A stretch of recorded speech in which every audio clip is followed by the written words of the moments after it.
খুব সহজে এই ধরনের অঙ্কের উত্তর আমরা কি করে করব দেখব। 1 মাইনাস 1/2 ইন্টু 1 মাইনাস 1/3 ইন্টু পরপর চলছে এভাবে 1 মাইনাস 1/11 পর্যন্ত।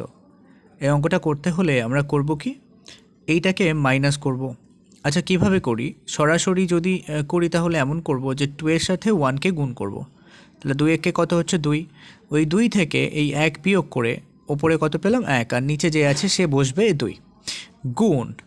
একই রকমভাবে এই বিয়োগটাও করব, এই 3 সাথে এই কোণায় যে 1 রয়েছে এই 1কে গুণ করব। 3 1কে কত হলো 3, তার থেকে বাদ যাচ্ছে কত 1, তাহলে থাকবে কত 2, আর নিচে আমরা কাকে পাবো 3কে পাবো। এভাবে চলতে থাকবো, চলতে চলতে চলতে চলতে মানে এর পরেরটা যদি থাকতো কেমন পেতাম 3/4 পেতাম। এভাবে চলতে চলতে চলতে চলতে আমরা চলে এলাম এখানে 10/11 পাবো।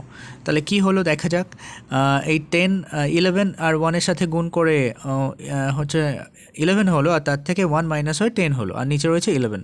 এবার এটা কাটবে, এটার সাথে এই 2, এই 3 এর সাথে এই 3 কাটবে, এই 4 এর সাথে এখানে যে 4টা থাকবে সেই 4টা কাটবে। এভাবে কাটতে কাটতে এখানে যে 10 থাকবে সেই 10-এর সাথে 10টা কাটবে, আর নিচে রয়ে যাবে 11। তাহলে আমাদের কাছে কত রইলো, ওপরে রইলো 1 আর নিচে রইলো 11। তাহলে এই অঙ্কের উত্তর হচ্ছে কত 1/11।